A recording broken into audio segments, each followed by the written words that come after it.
Hi everyone, आपका स्वागत है अपने एकेडमी डबल ए में। मैं आपका गोविंद सर। चलिए आज हम लोग शुरुआत करेंगे अपने सारणी वाले क्वेश्चन आंसर से। हम बात कर रहे हैं सारणी की, जिसमें हम लोगों ने लगभग लगभग हर प्रकार के कॉन्सेप्ट को, क्वेश्चन को और पिछले साल आए हुए प्रश्नों को भी हमने क्या किया, सॉल्व किया। आज हमारे ख्याल से और हम अपने थ्योरेटिकल वाले पोर्शन की अगर बात करें कि सारणी में कौन कौन से भाग में हम लोगों ने थ्योरी कवर की है, अगर हम इसकी बात करें तो लगभग लगभग कंप्लीट हो चुकी है। और हम यह मान के चलते हैं कि जो भी कॉन्सेप्ट हमने आपको इस क्लास में बताई है, अगर आप पूरी क्लास अगर हमारी प्लेलिस्ट को फॉलो करेंगे तो हम उम्मीद के साथ कह सकते हैं कि कोई भी ऐसा सवाल जो इस सारणी से क्वेश्चन बने उसे आप सॉल्व नहीं कर पाए, ऐसा नहीं हो सकता है। हमने हर प्रकार के प्रश्नों को आने की जो संभावना है या जो क्वेश्चन आया हुआ है सभी को हमने बखूबी समझाया, बताया और पिछले कई परीक्षाओं में आए हुए प्रश्नों को भी हमने सॉल्व किया। तो आइए ज्यादा देर न करते हुए, एक छोटा सा कॉन्सेप्ट है, उस कॉन्सेप्ट को भी हम लोग सीखेंगे। उससे पहले हम एक पिछले क्वेश्चन की हम बात करें जो लास्ट टाइम हम लोगों ने क्वेश्चन में अर्थात सवाल को पढ़ा था, उस पर आधारित एक क्वेश्चन सॉल्व कर लेते हैं, फिर आगे वाले कॉन्सेप्ट की बात करेंगे। चलिए, तो कह रहा है कि समीकरण निकाय x प्लस 3y बराबर 9 का हल है x प्लस 3y अपन 9 और उसके नीचे है 2x माइनस वाई बराबर 4। इसे जस्ट पिछली क्लास में हम लोगों ने सॉल्व किया है कुछ इस प्रकार का। वहां पर तीन पद हुआ करते थे, एक्स वाई जेड, और डी वाला भी कॉन्सेप्ट हुआ करता था, सेम वही वैल्यू है। तो सबसे पहले हम इनकी सहायता से एक सारणी क्रिएट करें और उस सारणी को सॉल्व करें।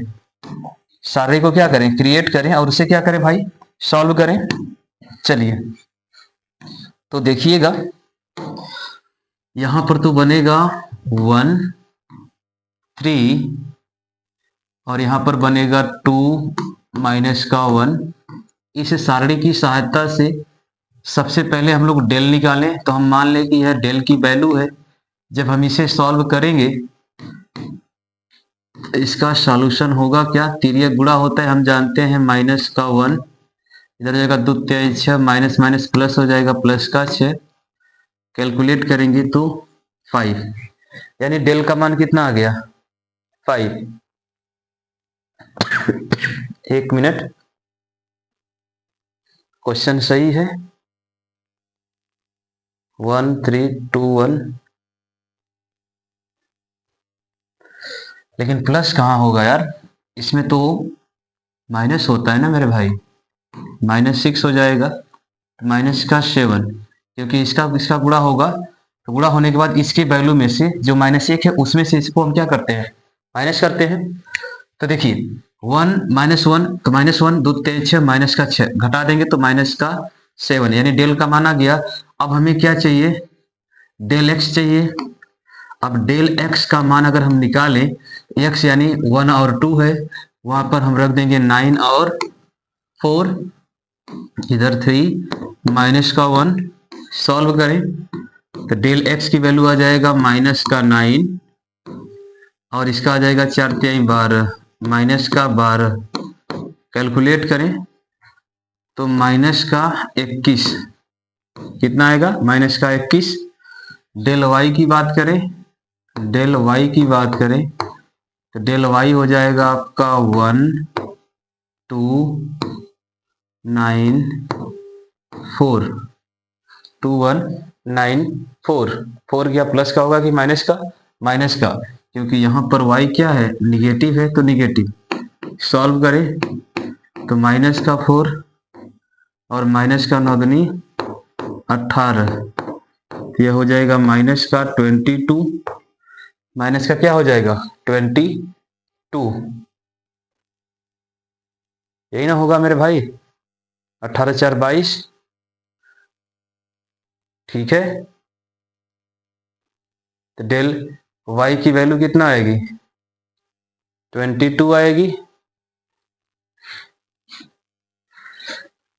यहां पर निगेटिव रहेगा तो 22 तो कटेगा नहीं, यहां पर निगेटिव नहीं रहेगा। अगर निगेटिव नहीं रहेगा तब वैल्यू कट रही है, तब यहां पर कितना आ रहा है, तब यहां पर आ जा रहा है आपका माइनस का 14। अब आपसे पूछा क्या है, एक्स और वाई की वैल्यू दिया हुआ है क्वेश्चन में, एक्स और वाई की वैल्यू हम निकाल देते हैं। तो एक्स बराबर क्या होगा, डेल एक्स अपान डेल होगा, वाई बराबर क्या होगा, डेल वाई अपान डेल होगा, अर्थात यहां पर है कितना, माइनस का 21 बाई -7, यहाँ पर है माइनस का 14 बाई -7, घटाएंगे यहाँ पर प्लस का 3 और यहाँ पर प्लस का 2, एक्स कामा वाई जो है 3, 2 और यही वैल्यू आएगी। तो कहीं पर आपको दिख रही है 3, 2, सेट का कलर चेंज करते हैं, 3, 2, उम्मीद है आपको दिख रहा होगा। यहां पर विकल्प नंबर तीसरा क्या है, सही है। बातें समझ में आई। क्वेश्चन कह रहा है कि दिए गए समीकरण निकाय में x और y की वैल्यू ज्ञात कीजिए। दिए गए समीकरण निकाय में x और y की वैल्यू को क्या करना है, ज्ञात करना है, और हमने यहां पर ज्ञात किया। ठीक है, बात समझ में आई। चलिए, उम्मीद है क्लास आपको समझ में आ रही होगी, आवाज वगैरह सब कुछ ठीक होगा। चलिए आइए बढ़ते हैं आगे और बात करते हैं कुछ थ्योरेटिकल पॉइंट्स की। उम्मीद है चीजें आपको समझ में आई होगी। चलिए, तो अगर हम बात करें कि कहीं पर भी किसी समीकरण को या किसी इक्वेशन को, जैसे कि हम लोग समीकरण निकाय की ही बात कर रहे हैं, तो ऐसे में अगर डेल की वैल्यू नॉट डिफाइन हो जाए, नॉट इक्वल टू 0 हो जाए, सपोज हम नोट की बात करेंगे, हम लोग नोट की बात करेंगे भाई, किसकी बात करेंगे, नोट की।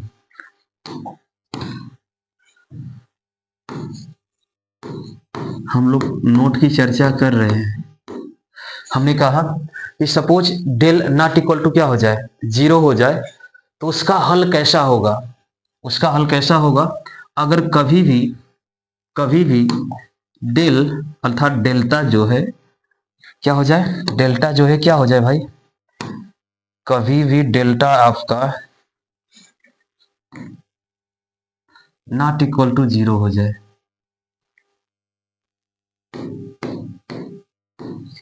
डेल्टा आपका क्या हो जाए, यानी डेल्टा का मान 0 के बराबर ना हो, 0 के बराबर क्या हो, ना हो, तो ऐसी स्थिति में जो समीकरण निकाय संगत होगा, यानी ये जो डेल्टा की वैल्यू अगर नॉट इक्वल टू 0 है, तो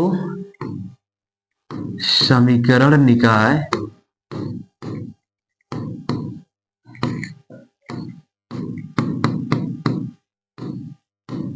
संगत है। Delta equal to delta not equal to 0, तो समीकरण निकाय संगत है। समीकरण निकाय क्या है, संगत है। तो ऐसी स्थिति में इसके हल, ऐसी स्थिति में इसके हल की अगर हम बात करें, तो इसका हल क्या होगा, इसका हल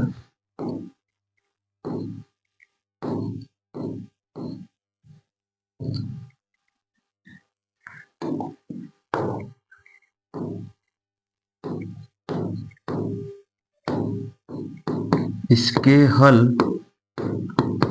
अद्वितीय होंगे, अद्वितीय अद्वितीय होंगे। ठीक है, यानी नोट पॉइंट में क्या करें, नोट पॉइंट कह रहा है कि डेल्टा नॉट इक्वल टू 0 समीकरण निकाय संगत है, तो इसके हल क्या होंगे, अद्वितीय होंगे। क्या होंगे मेरे भाई, अद्वितीय। क्या हो जाएंगे मेरे भाई, अद्वितीय हो जाएंगे, समीकरण निकाय अद्वितीय हो जाएंगे। ठीक है, अगला पॉइंट, अगला कह रहा है यदि, अगले नोट पॉइंट की अगर हम बात करें,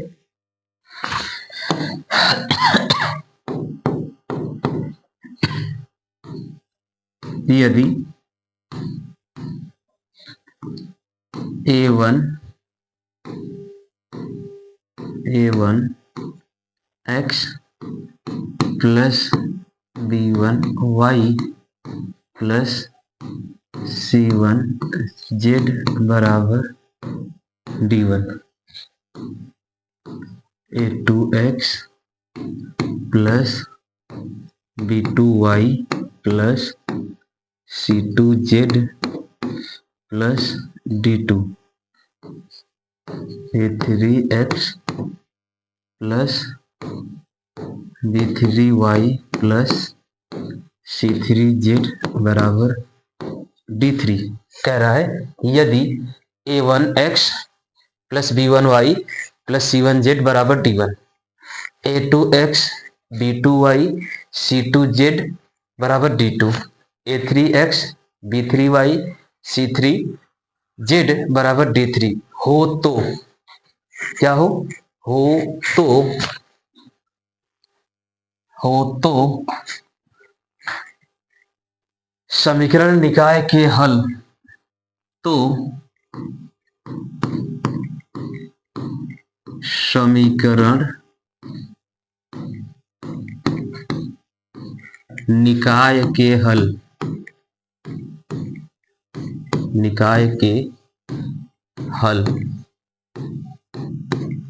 समीकरण निकाय के हल निरर्थक या शून्य होंगे, निरर्थक या शून्य हल होंगे, निरर्थक या शून्य हल होंगे। ठीक है, लेकिन ऐसी स्थिति कब होगी? ऐसी स्थिति कब होगी? जब डेल इक्वल टू 0, जब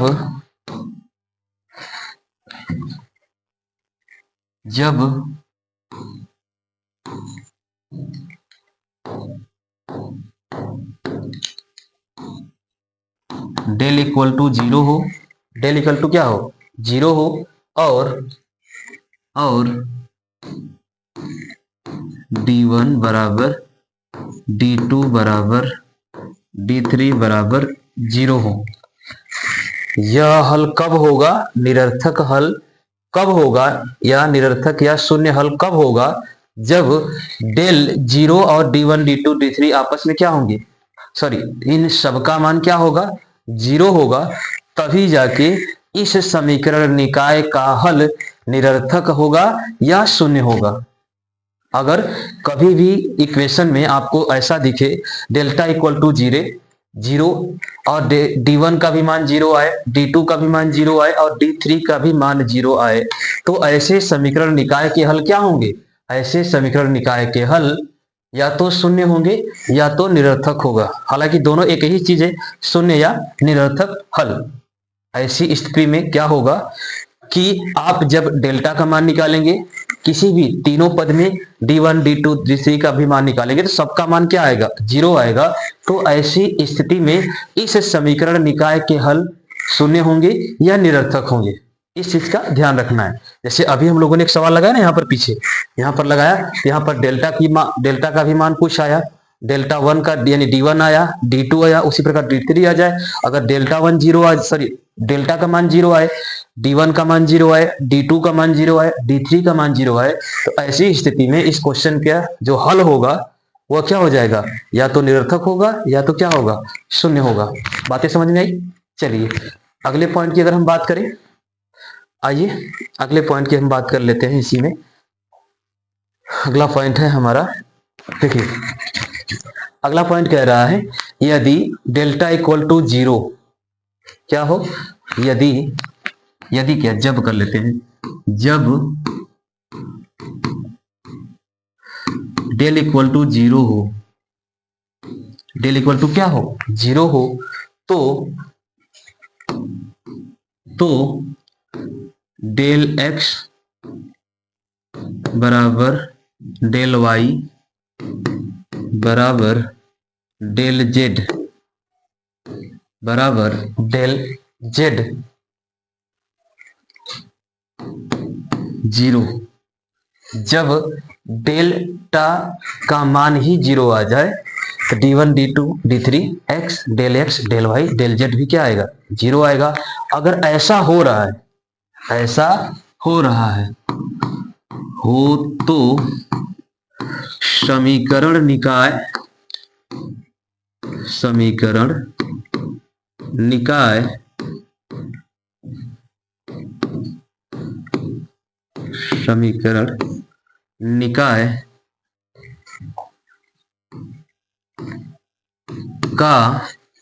निकाय का अनंत हल होगा,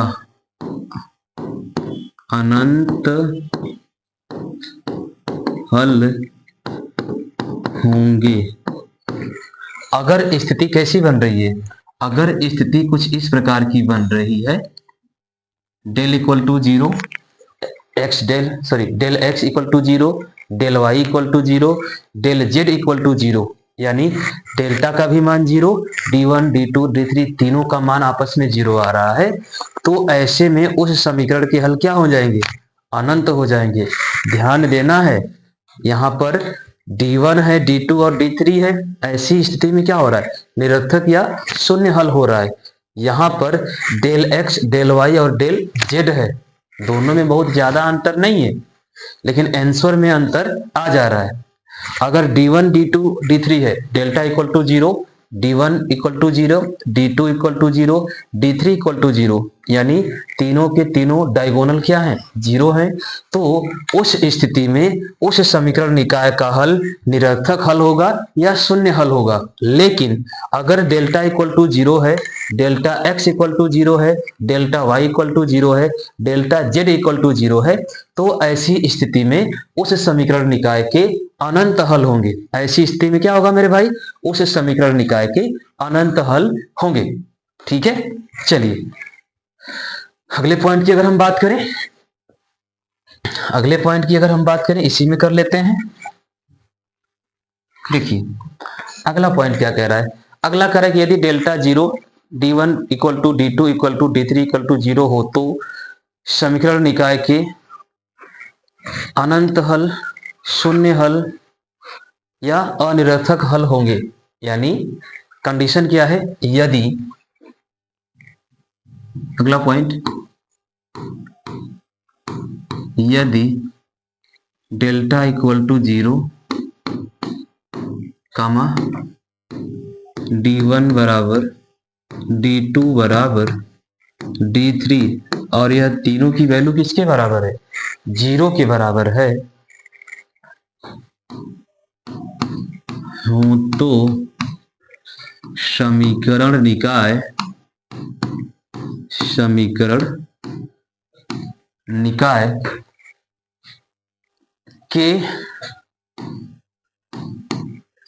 निकाय के अनंत अशून्य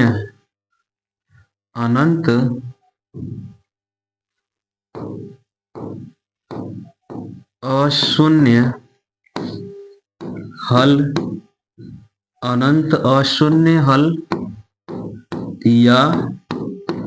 अनंत अशून्य हल या अनिरर्थक हल होंगे, या अनिरर्थक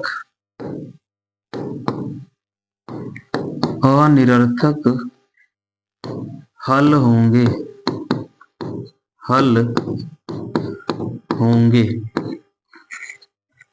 ठीक है, यानी डेल्टा का मान 0 है, किसी समीकरण निकाय में डेल्टा इक्वल टू 0 है, d1 equal to d2, d2 equal to d3 और d3 इक्वल टू 0, तो ऐसी स्थिति में यानी तीनों के तीनों डायगोनल आपस में बराबर है और पूरी वैल्यू 0 के बराबर है, तीनों की तीनों वैल्यू आपस से बराबर है और पूरी वैल्यू 0 के बराबर है, तो ऐसी स्थिति में उस समीकरण निकाय का जो हल होगा अनंत अशून्य हल होंगे या अनिरर्थक हल होगा। क्या होगा मेरे भाई, अनिरर्थक हल होगा। बात समझ में आई, एक बार फिर से, यदि डेल्टा इक्वल टू 0, d1 बराबर d2, d2 बराबर d3 और d3 बराबर 0, तो ऐसी स्थिति में उस समीकरण निकाय के अनंत अशून्य हल या अनिरर्थक हल होंगे। ओके, चलिए अगले पॉइंट की बात करें। अगला पॉइंट क्या कह रहा है, बहुत ही प्यारा सा पॉइंट है अगला वाला, देखिएगा अगला क्या कह रहा है, यदि delta equal to 0 comma del x comma del y व डेल जेड में से delta equal to 0 comma del x del y del z तीनों में से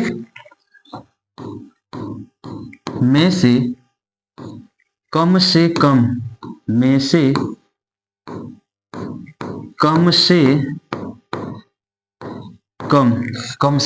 कम एक अशून्य है, यानी इस तीनों वैल्यू में से कोई ना कोई एक व्यक्ति ऐसा है जिसका मान शून्य के बराबर नहीं है, तब इस समीकरण निकाय का हल, इस समीकरण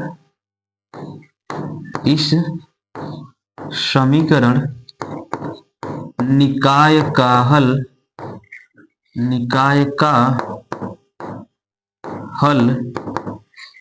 इस समीकरण निकाय के हल का नहीं के इस समीकरण निकाय के हल कोई हल नहीं होगा।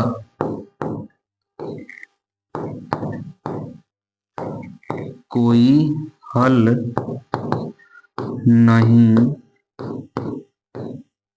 होगा अर्थात होंगे। कह रहा है यदि किसी समीकरण निकाय में डेल्टा की वैल्यू 0 है, delta x comma delta Y कामा डेल्टा जेड तीनों में से कोई एक अशून्य है, तीनों में से तीनों अशून्य नहीं, तीनों में से कोई एक अशून्य है, बाकी सबके सब शून्य है, लेकिन एक व्यक्ति अशून्य है। ऐसी स्थिति में उस समीकरण निकाय का जो हल होगा वह क्या होगा, अशून्य होगा। क्या होगा मेरे भाई, अशून्य होंगे। ठीक है, एक बार फिर से देखिएगा, हम फिर से रिवाइज करते हैं। पूरी की पूरी थ्योरी क्या कह रही है कि अगर किसी समीकरण निकाय में डेल्टा इक्वल टू नॉट 0 है, डेल्टा का मान 0 के बराबर नहीं है, तो ऐसी स्थिति में उस समीकरण निकाय का जो हल होगा कितने होंगे, अद्वितीय होंगे। क्या होंगे भाई, अद्वितीय होंगे। फिर कह रहा है यदि एक ऐसा इक्वेशन दिया हुआ है, समीकरण निकाय दिया हुआ है, इस समीकरण निकाय में डेल्टा बराबर 0 है, d1 बराबर d2 है, d2 बराबर d3 और d3 बराबर 0 है, ऐसी स्थिति में इस समीकरण निकाय के निरर्थक या शून्य हल होंगे। या तो निरर्थक होगा या तो क्या होगा, शून्य हल होगा। अगला पॉइंट क्या कह रहा है, अगला कह रहा है यदि डेल्टा बराबर 0 है, किसी समीकरण निकाय में डेल्टा का मान 0 आ गया, डेल्टा एक्स बराबर डेल्टा वाई है, डेल्टा वाई बराबर डेल्टा जेड है और डेल्टा जेड बराबर 0 है, तो इस स्थिति में उस समीकरण निकाय के अनंत हल होंगे। क्या होंगे, अनंत हल होंगे। फिर अगला पॉइंट कह रहा है यदि डेल्टा बराबर 0, d1 बराबर d2, d2 बराबर d3, इस स्थिति में समीकरण निकाय का जो हल होगा अनंत अशून्य हल होगा या अनिरर्थक हल होगा। अनंत अशून्य हल होगा या क्या होगा, अनिरर्थक हल होगा। फिर कह रहा है यदि कोई इक्वेशन है, कोई समीकरण है, उस समीकरण निकाय में डेल्टा बराबर 0 है, delta x comma delta Y व डेल्टा जेड में तीनों में से कोई एक अशून्यक है, ऐसी स्थिति में इस समीकरण निकाय के कितने हल होंगे, एक भी नहीं, कोई हल नहीं होगा इसका। अगर डेल्टा बराबर 0 आ रहा है और तीनों delta x delta y delta z में से कोई 0 एक अशून्यक है, तो इस स्थिति में उस समीकरण निकाय का कोई हल नहीं होगा। और यह सबसे ज्यादा इंपॉर्टेंट है, यह वाला सबसे ज्यादा इंपॉर्टेंट है मेरे भाई। यह वैल्यू और इससे पहले वाला दोनों कहीं ना कहीं आपस में समानता दर्शा रहे हैं, एक में निरर्थक है एक में अनिरर्थक है। थोड़ा सा कंफ्यूजिंग है यह पॉइंट, लेकिन सबसे ज्यादा पूछे जाने वाला क्वेश्चन यही है। जैसे हम आपके सामने कुछ प्रश्न रखते हैं और उन प्रश्नों के माध्यम से हम समझने का प्रयास करेंगे। चलिए एक प्रश्न है आपके सामने, करें किसी समीकरण निकाय के लिए delta equal to sorry delta not equal to zero है। अभी हम लोगों ने प्रॉपर्टीज पढ़ी है, delta not equal to zero है, d1 equal to d1 equal to d2, d2 equal to d3 और d3 इक्वल टू जीरो। तो इस समीकरण निकाय के हल होंगे, अद्वितीय होगा, अनंत हल होगा, निरर्थक होगा और निरर्थक होगा। अभी हम लोगों ने प्रॉपर्टीज पढ़ा, इसको आप एक बार ध्यान से देखिए। Delta not equal to zero और d1 d2 d3 किसके बराबर है? जीरो के बराबर है। यहाँ पर तो डेल्टा बराबर जीरो है तो अनंत अशून्य हल होगा, लेकिन यहाँ पर delta not equal to zero है, delta not equal to zero है, लेकिन समीकरण निकाय संगत है, समीकरण निकाय संगत है। तो इसके कितने हल हो रहे हैं? इसके कितने हो रहे हैं भाई? अद्वितीय हल हो रहे हैं। क्या हो रहे हैं? अद्वितीय हल हो रहे हैं। लेकिन यहाँ पर क्या हो रहा है? इस वाले पॉइंट में अगर आप ध्यान से देखेंगे, यह जो पॉइंट कह रहा है कि delta not equal to zero, delta not equal to zero, यहां पर हमने गलती से लिख दिया जीरो, इसीलिए यह पॉइंट मैच कर रहा था। ठीक है, अभी अलग हो गया क्योंकि ऐसा हम लोगों ने यहां पर लिखा हुआ है। तो यह वैल्यू और वह वैल्यू दोनों सेम हो रही थी, यहां पर कुछ इस प्रकार से प्रॉपर्टीज रहेगी। ठीक है, चलिए क्या करें, delta not equal to zero, d1 d2 d3 आपस में बराबर है, लेकिन जीरो के किसके बराबर है? तो इस स्थिति में इस समीकरण निकाय का हल क्या होगा? निरर्थक होगा या शून्य हल होगा? जो हमारा क्वेश्चन है, क्वेश्चन भी तो कुछ ऐसा ही है मेरे भाई। Delta not equal to zero, d1 d2 d3 बराबर जीरो, delta not equal to zero, d1 d2 d3 बराबर जीरो। यहाँ पर भी क्या है? Delta not equal to zero, delta not equal to zero, d1 d2 d3 आपस में बराबर है, लेकिन जीरो के क्या है? बराबर है। तो इस स्थिति में इसके कितने हल हो रहे हैं? निरर्थक हो रहा है ना। अब यहाँ पर जो हमारा क्वेश्चन कह रहा है, इस क्वेश्चन में एक ऑप्शन भी है, निरर्थक हल। कौन सा ऑप्शन? निरर्थक हल। और यही हमारा क्या है? आंसर है। यही हमारा क्या है मेरे भाई? आंसर है। ठीक है, delta not equal to zero है, d1 बराबर है d2 के, d2 बराबर है d3 के और d3 बराबर है जीरो के। तो ऐसी स्थिति में उस समीकरण निकाय के कितने हल होंगे? तो उस स्थिति में उस समीकरण निकाय के निरर्थक हल होंगे। कितने होंगे मेरे भाई? निरर्थक हल होंगे। चलिए आगे ध्यान रखिएगा। अगले सवाल की अगर हम बात करें, आज की क्लास थोड़े बहुत कुछ थ्योरेटिकल क्वेश्चन ही रहेंगे, कुछ ही को हम लोग सॉल्व करेंगे और यह हमारे ख्याल से आज की लास्ट क्लास होगी। इस टॉपिक पर हम देखेंगे कुछ क्वेश्चन जो हो सकता है आने की संभावना है एग्जाम में। कुछ ऐसे अच्छे बुक में क्वेश्चन दिए हुए हैं जहां से हो सकता है कि भविष्य में आने वाले जो एग्जाम है उनमें क्वेश्चन पूछ ले, तो ऐसे प्रश्नों को भी हम लाएंगे। लेकिन थ्योरेटिकल की अगर हम बात करें, थ्योरी की बात करें, तो आज हमारी हिसाब से लास्ट क्लास होगी। चलिए अगले प्रश्न की बात करें। अगला कह रहा है, किसी समीकरण निकाय का असंगत होने के लिए, क्वेश्चन यही है, असंगत होने के लिए निम्न में से कौन सा प्रतिबंध सत्य है? असंगत अर्थात अनिरर्थक, असंगत अर्थात क्या होना चाहिए? अनिरर्थक होना चाहिए। और अनिरर्थक होने के लिए कौन सा प्रतिबंध? अनिरर्थक यानी असंगत होने के लिए कौन सा प्रतिबंध होना चाहिए? तो यहाँ पर तो क्या कह रहा है, समीकरण निकाय कम से कम अशून्य हो, ये तो होना ही नहीं चाहिए अनिरर्थक के लिए यह वाली वैल्यू। लेकिन यहाँ पर डेल्टा इक्वल टू जीरो है तो अनिरर्थक और अशून्य हल हो रहा है। यहाँ पर अनंत हो रहा है। यहाँ पर अगर हम बात करें, कहाँ चला गया मेरे भाई, एक मिनट, हाँ, यहाँ पर अगर बात करें पहले वाले प्रॉपर्टीज में देखिएगा, कह रहा है कि delta not equal to zero, delta not equal to zero हो, और ऐसी स्थिति में डेल्टा क्या है? नॉट इक्वल टू जीरो है और d1 d2 d3 बराबर है, तो यहाँ पर तो निरर्थक हल हो रहा है। बट क्वेश्चन में क्या कह रहा है? क्वेश्चन में कह रहा है मेरे भाई कि किसी समीकरण निकाय के असंगत होने के लिए, असंगत होने के लिए, तो डेल्टा इक्वल टू जीरो हो चलेगा, डेल्टा 1 डेल्टा 2 अगर जीरो है कोई दिक्कत नहीं है, लेकिन डेल्टा 3 अगर अलग है, नॉट इक्वल टू जीरो है, अशून्यक है, ऐसी स्थिति में वह समीकरण क्या होगा? अशून्यक होगा। क्या होगा मेरे भाई? अशून्यक अर्थात असंगत होगा। क्या होगा? असंगत, क्योंकि यहाँ पर यह जो वैल्यू है नॉट इक्वल टू जीरो है, यह वैल्यू क्या है? नॉट इक्वल टू जीरो है। अगर यह जीरो के बराबर होती तब तो यह संगत हो जाता। डेल्टा 1 भी जीरो है, डेल्टा 2 भी जीरो है, डेल्टा 3 भी जीरो है और डेल्टा का मान भी जीरो है। इस स्थिति में यह तो संगत होता, लेकिन क्वेश्चन में असंगत पूछा है और असंगत में डेल्टा बराबर जीरो है, डेल्टा 1 और डेल्टा 2 आपस में क्या है? बराबर है। क्या है? बराबर है। तो इस स्थिति में आंसर आपका क्या होगा? ऑप्शन नंबर डी होगा। क्यों? क्योंकि यहाँ पर दो वैल्यू तो आपस में बराबर है, डेल्टा 1 और डेल्टा 2 आपस में बराबर है और डेल्टा 0 है, लेकिन डेल्टा 3 0 के बराबर नहीं है और ना ही डेल्टा 1 और 2 के बराबर है। इस स्थिति में यह ऑप्शन क्या है, सही है। यहाँ पर आप ध्यान से देखो कि यह पूरी की पूरी वैल्यू आपस में बराबर है और 0 है। यहाँ पर भी पूरी की पूरी वैल्यू और बराबर है और 0 है। यहाँ पर डेल्टा नॉट इक्वल टू 0 है, कोई फर्क नहीं पड़ता है। यहाँ पर भी डेल्टा 0 है, यहाँ पर भी डेल्टा 0 है, यहाँ पर भी डेल्टा 0 है। यहाँ पर डेल्टा 0 है तो पूरी की पूरी वैल्यू 0 है, तो यह तो संगत है। यहाँ पर भी यह संगत है, लेकिन यहाँ पर यह असंगत है। अगर हम बात करें इसकी, यह जो 0 नॉट इक्वल टू 0 है, इससे कोई फर्क नहीं पड़ता है, हमको इन तीनों में कंपेयर करना होता है। तो यहाँ पर अगर हम देखें तो डेल्टा 1 और डेल्टा 2 बराबर तो है, बट डेल्टा 3 बराबर नहीं है और वह डेल्टा 3 0 के भी बराबर नहीं है। इस स्थिति में इस प्रश्न के अनुसार यह जो ऑप्शन दिया गया है, इसमें असंगत की अगर हम बात करें तो वह डी जो है एकदम फिट बैठ रहा है। इस क्वेश्चन का आंसर क्या होगा, डी होगा। क्या होगा मेरे भाई, डी होगा। ठीक है, चलिए बढ़े आगे। अगले प्रश्न की अगर हम बात करें, अगला थोड़ा सा कैलकुलेटिंग है। कह रहा है के का मान जिसके लिए समीकरण निकाय का एक निरर्थक हल रखता है, यानी के की उस वैल्यू को आप प्राप्त करिए जिस वैल्यू को रखने पर एक ही वैल्यू है, बहुत ज्यादा मान नहीं है, एक अनिरर्थक हल बनता है। तो यानी हमें के को क्या करना है, सॉल्व करना है। के को क्या करना है मेरे भाई, सॉल्व करना है।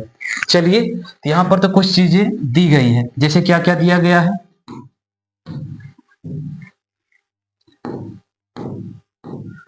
d1 बराबर d2 बराबर d3 बराबर 0, 1 2 3, d1 d2 d3, d1 d2 d3 तीनों आपस में बराबर है और 0 भी है। और क्या दिया हुआ है, और एक चीज हमें करना है। जब इतना दिया हुआ है तो हमें करना क्या है, हमें डेल्टा बराबर 0 सिद्ध करना है। क्या करना है मेरे भाई, प्रूफ करना है। डेल्टा बराबर 0 क्या करना है, ज्ञात करना है। क्या करना है, ज्ञात करना है। तो अब हम करें डेल्टा बराबर 0, तो कैसे करेंगे देखिए, सेम इसी को इक्वेशन बना लो। 1 के एक सारणी बनेगी यहां से, के 3 के 2 2 2 3 4। सॉल्व करने के लिए वही हमारा वाला मेथड, 1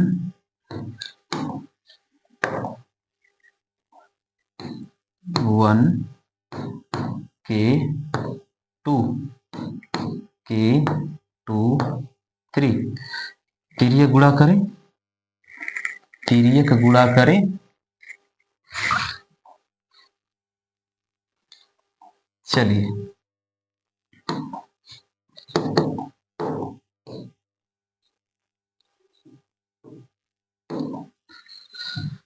तो इधर हो जाएगा 4 दूना के 8, 4 दूना के 8 प्लस 2 दूना के 4,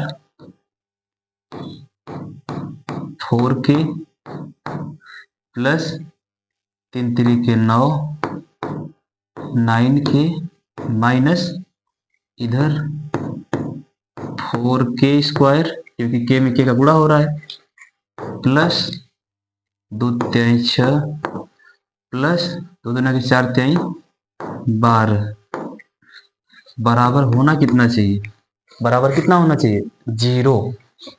पूरी की पूरी वैल्यू किसके बराबर होनी चाहिए, 0 के। तो यहां पर कितना हो जाएगा, 8 9 4 13 के माइनस 4 के स्क्वायर प्लस 12 6 18 बराबर 0।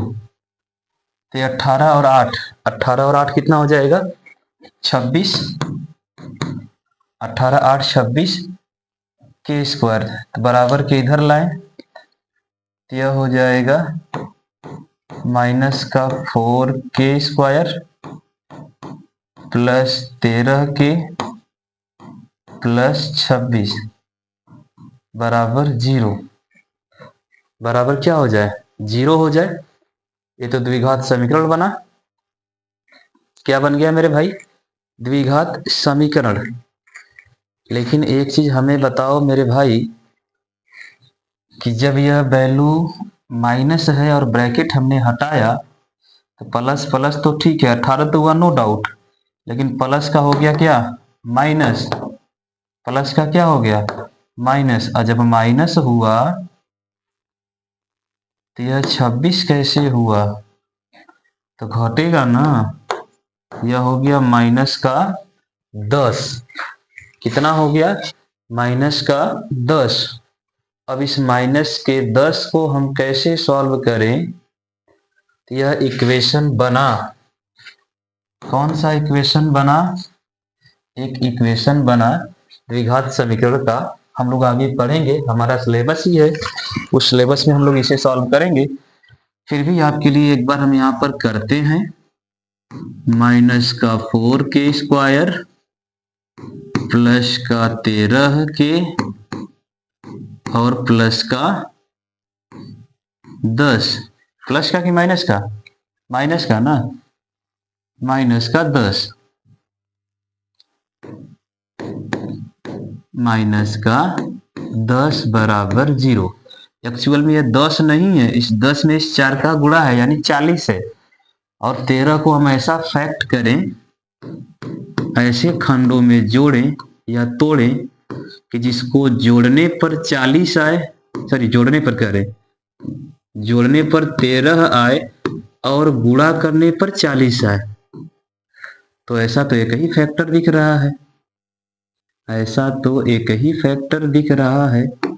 अगर हम 4 को ही बाहर रख लें, 4 और k को, तो अंदर तो केवल माइनस k को रखना पड़ेगा। हाँ, माइनस k में k का होगा माइनस k² हो जाएगा, और 4 का 4 जैसे का तैसे, प्लस यहां पर 2 रख लें, यह हो जाएगा कितना, नहीं ऐसा करते हैं कि माइनस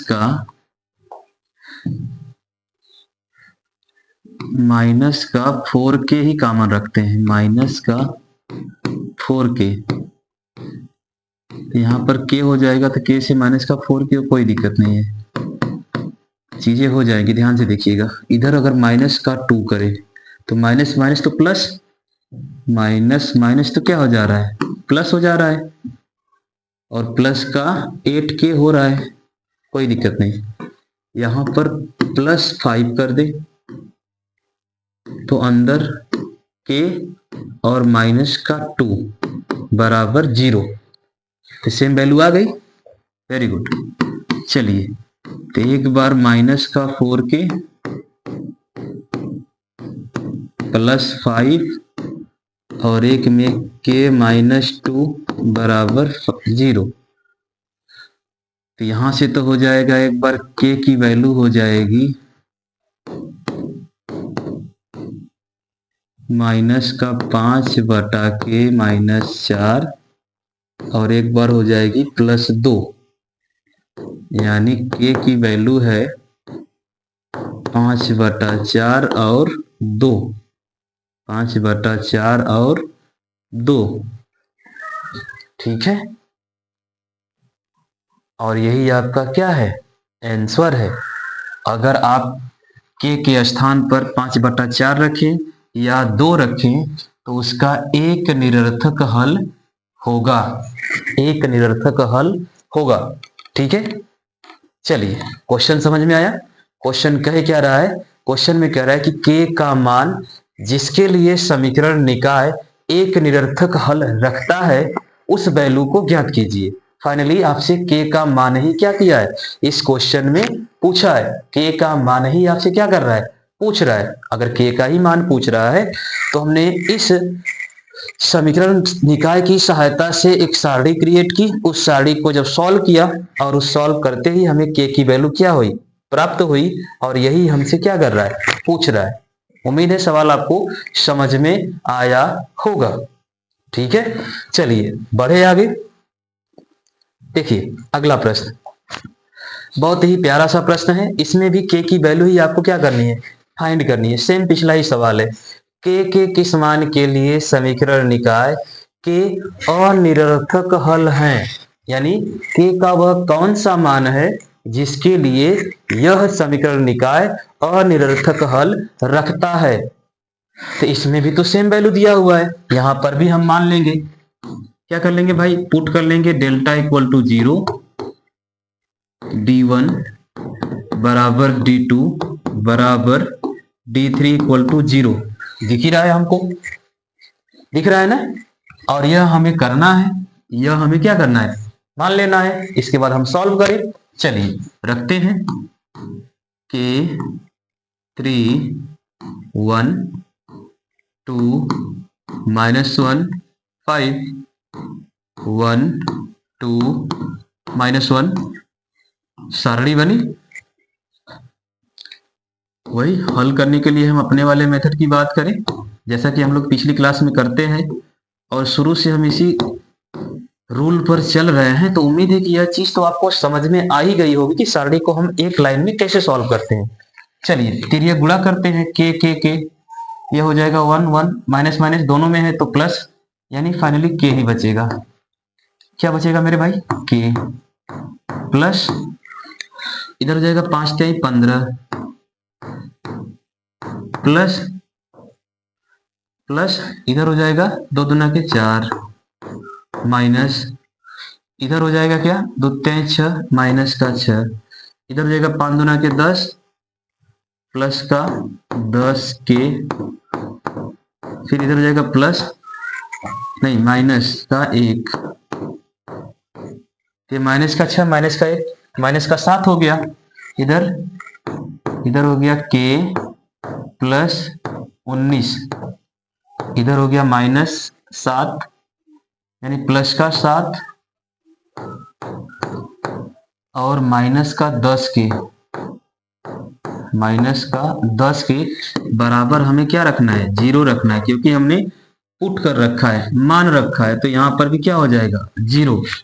जब फाइनली यहां पर भी 0 होगा तो यह हो जाएगा प्लस का 19 प्लस का 7 प्लस का 26 माइनस का 10 के और प्लस का के, यह हो जाएगा आपका माइनस का 9 के बराबर प्लस 26 बराबर 0। तो फाइनली यहां से के का मान जो आएगा वह आ जाएगा माइनस का 26 बटा में माइनस का 9, माइनस का 26 बटा में माइनस का 9, माइनस से माइनस कैंसिल आउट। तो फाइनली के की जो वैल्यू आएगी वह आएगी 26 बटा में 9, और इसी वैल्यू पर जो है यह समीकरण निकाय अनिरर्थक हल देगा। यह समीकरण निकाय क्या करेगा, अनिरर्थक हल देगा। चीजें समझ में आई। देखिए क्वेश्चन में क्या कह रहा है, क्वेश्चन में कह रहा है कि यह जो के है यानी के किस मान पर, के किस मान के लिए समीकरण निकाय जो समीकरण है इसका अनिरर्थक हल होगा। तो सबसे पहले हम इस समीकरण को ही सॉल्व करें, और इसी सॉल्व के दौरान हमें के की वैल्यू पता चली, और के की जगह पर अगर हम 26 बटा 9 रखेंगे तो यह जो समीकरण निकाय है इसका अनिरर्थक हल होगा। क्या होगा, अनिरर्थक हल होगा। ठीक है, तो उम्मीद करते हैं कि आज की क्लास आपको समझ में आई होगी। अगर इसमें किसी भी प्रकार की समस्या हो रही है, इसमें किसी भी प्रकार की अगर समस्या हो रही है तो आप हमें कमेंट में जरूर बताइएगा। अब हम लोग अगली क्लास की बात करेंगे ऑब्वियू मैट्रिक्स। हमने स्टार्टिंग में ही बताया कि इस क्लास में हमने ऐसे ऐसे फैक्ट डाल रखे हैं जहां से आपके एग्जाम में क्वेश्चन बनता है, जहां से आपके एग्जाम में क्वेश्चन क्या होता है, बनता है। और हमने हर पॉइंट हर फैक्ट को बताया और उसके आधार पर परीक्षाओं में आए हुए सवालों को भी सॉल्व कराया, और भविष्य में ऐसे एग्जाम में आने वाले जो सवाल हैं उनको भी हमने चर्चा की। अगर हो सकता है कि कोई कॉन्सेप्ट सर यह छूट गया है या नहीं हुआ है तो उसे आप हमें कमेंट में बताइएगा, उस वाले कॉन्सेप्ट को भी हम दूर करने का पूरा प्रयास करेंगे। ठीक है, तो हमारे हिसाब से सारणी क्लियर है। आप अगर प्रैक्टिस करते हैं, उसमें क्वेश्चन को सॉल्व करते हैं तो किसी भी प्रकार की समस्या नहीं होगी। तो मिलेंगे अगली क्लास में, और हमने जैसा कि पीछे लिख रखा है ऑब्वियू मैट्रिक्स